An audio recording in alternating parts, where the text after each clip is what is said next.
Hola, Altubers. Últimamente estamos muy metidos en la ciencia ficción porque tenemos un vídeo colgado en el que analizamos algunos de mis autores favoritos y que espero que os sirva de guía para introduciros en este mundo o profundizar en él, que seguramente todos habéis leído ciencia ficción. Hoy quiero hablaros de una novela titulada Prolet Cult. El título ya lo dice bastante: Prolet de proletariado, cult de cultura, cultura proletaria, obra de Bu Ming. Cuando dimos una vuelta por el librero que tengo a la espalda, ya os presenté una novela de Bu Ming, que en realidad no es chino, ni siquiera uno, sino que son varios y son italianos los autores.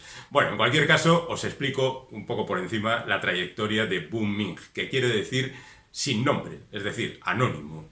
Y aquí tenemos el ideograma que identifica a estos autores. Son autores anónimos, como decimos. Durante un tiempo fueron 5, ahora parece que solamente quedan 3, pero siguen haciendo libros estupendos. Yo supongo que cada uno de los novelistas utilizan una línea narrativa porque son varias las que confluyen en todos sus libros. Así, por ejemplo, empezaron a finales del siglo pasado escribiendo bajo el nombre de Luther Blissett, una novela titulada Q. Estaba ambientada en las guerras de religión europeas y contaba la búsqueda del Q, del título. Y la verdad es que fue un auténtico golpazo en el mundo literario, porque ¿quién es Luther Blissett y qué es esto de Q, no? Una auténtica gozada. Tiempo más tarde, ya con el nombre de Bu Ming, publicaron 54, que era una vuelta de tuerca a lo que habían hecho en Q. Es decir, no contaban una historia, sino que contaban varias historias que ocurrían todas en el año 54. En el año 54 pasaron muchas cosas importantes y los de Bu Ming sabían de ello. Pero digamos que para el gran público lo que triunfaba, de hecho yo en la edición que tengo aparece en la portada, era la presencia de Cary Grant, el actor, que en esa ocasión ejercía de espía en una historia que seguramente no fue verdad, pero bueno, para eso está la literatura, para traspasar la verdad. Y después de eso, pues la verdad es que han hecho algunas cosas muy interesantes. Después, Manituana, que es una novela ambientada en la guerra de independencia de Estados Unidos, la que les libró de la metrópoli, de Londres, de Inglaterra, y que contaba historias pues relacionadas con los mohicanos y los nativos americanos de aquel entonces.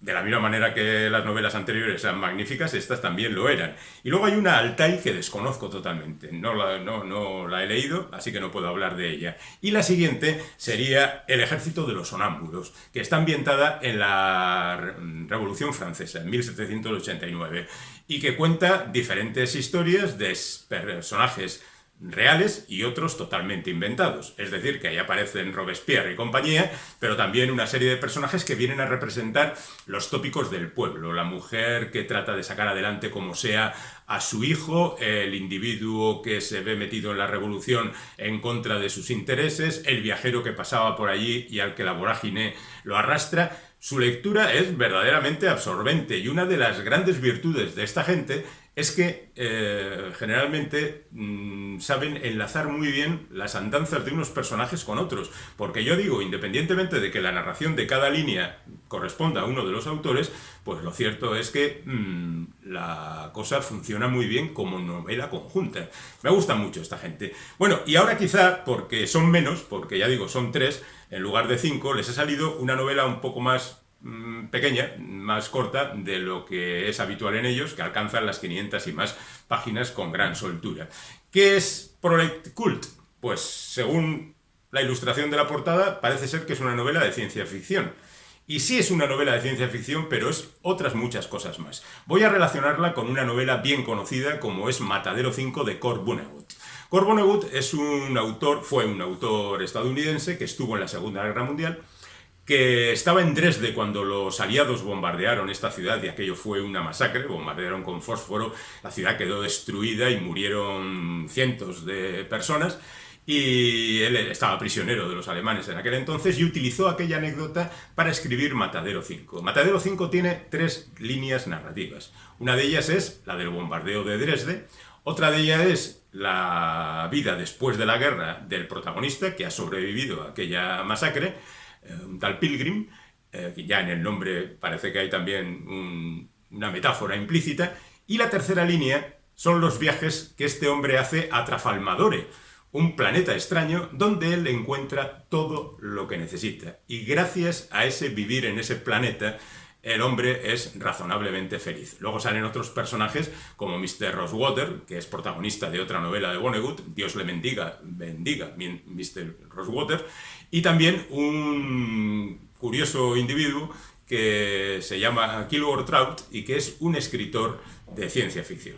Bueno, al margen de todo eso, la novela, a mí me parece que Vonnegut es un autor al que hay que seguir necesariamente, es una auténtica maravilla, independientemente de que resulte difícil para un público quizá no especializado en la ciencia ficción en el sentido amplio. Bueno, pues esto vendría a ser este Prolet Cult, que cuenta varias historias. Empieza, por ejemplo, con un atentado, en realidad un robo, para conseguir un dinero por parte de los revolucionarios, futuros revolucionarios, porque se ambienta ese prólogo en 1905. Hablamos de la Revolución Rusa. Bueno, luego estos personajes acaban en Italia, viviendo de alguna manera curiosa, y después de la Revolución, el grueso de la historia se ambienta en 1927, es decir, 10 años después de la Revolución, con las consecuencias que todo aquello tuvo. Por supuesto, aquí está Lenin, aquí está Trotsky, aquí está Stalin, aquí están todos los personajes reales de la Revolución, y hay una serie de personajes que son ficticios. Y de repente aparece una chica que asegura venir de un planeta lejano, donde llegó un individuo al que busca ahora porque es su padre. Llegó allí, tuvo relaciones con su madre, ella es la consecuencia y ella ha venido ahora a la Tierra, bueno, llegó en 1927 para conocer a su padre. Y entonces, como no lo conoce, va a visitar a un autor de ciencia ficción, otra relación con Matadero 5, que ha escrito una novela titulada Estrella Roja, donde cuenta cómo un individuo llega a Marte, en este caso Marte, ella viene de otro planeta diferente, y traba relación con aquella gente, con lo que supone que su padre le ha contado a este tipo qué es lo que ocurrió en aquel planeta. Y no diré más. A ver, solo he contado la superficie de la novela, esto se cuenta en las primeras páginas, además del robo inicial, y la novela va oscilando entre las andanzas de esta mujer, los análisis sociales y políticos de las consecuencias de la revolución, viajes al pasado, por ejemplo, a Capri, que es el lugar donde se refugiaron los revolucionarios durante algún tiempo, y las relaciones entre esos personajes reales y los personajes inventados por los chicos de Booming.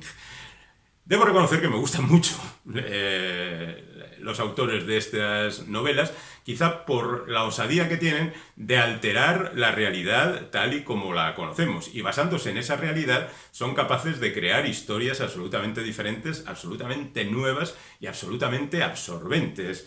Este libro, que además es, ya digo, 300 y pocas páginas, mucho más breve que los anteriores, os puede servir de introducción. También quiero deciros que quizá resulte un poquito más árido que los anteriores, porque no solo hay todas estas cosas que hemos mencionado, análisis histórico, análisis social, político, historias de ciencia ficción, sino que también hay pues tratados médicos, porque algunos personajes lo son, y tratados psicológicos, porque algunos personajes están un poco para allá, y en definitiva hay muchas cosas, hay una lectura muy detallada de este libro, da para mucho. De verdad que se puede disfrutar. Y si podéis encontrar los del resto de Booming, e incluso hay publicados algunos con el nombre de Booming número 1, número 2, número 3. Cada uno tiene número. Los que se han marchado, según parece, son el número 3 y el número 5. Y no sé si eso es el anuncio de que el grupo se va a disgregar y no vamos a tener más Booming. Así que, por si acaso es el testamento literario de este esfuerzo verdaderamente diferente, pues yo os lo recomendaría. Y por supuesto, si queréis saber más cosas relacionadas con la ciencia ficción, acabamos de editar un vídeo donde me acerco a los autores, a algunos de los autores, porque eso tendrá a continuación, que más me han influido a lo largo de mis años de lectura y he disfrutado con ellos. Un poquito los clásicos, algún acercamiento más o menos cercano, pero hay una segunda parte, ya la editaremos en su momento, donde, por supuesto, habrá nuevos nombres y nuevos libros. Y ahora, por supuesto, si estáis interesados, aquí tenéis Booming. Si os gusta y decidís decirnos que os ha gustado o no os ha gustado, estupendo. Y, por supuesto, si queréis suscribiros, ahí está la posibilidad de darle a la campanita, de manera que os vayan avisando de que cada semana colgamos 2 vídeos en este canal. Nos vamos, hasta luego. Y no olvidéis decirle a los amigos y vecinos que estamos aquí.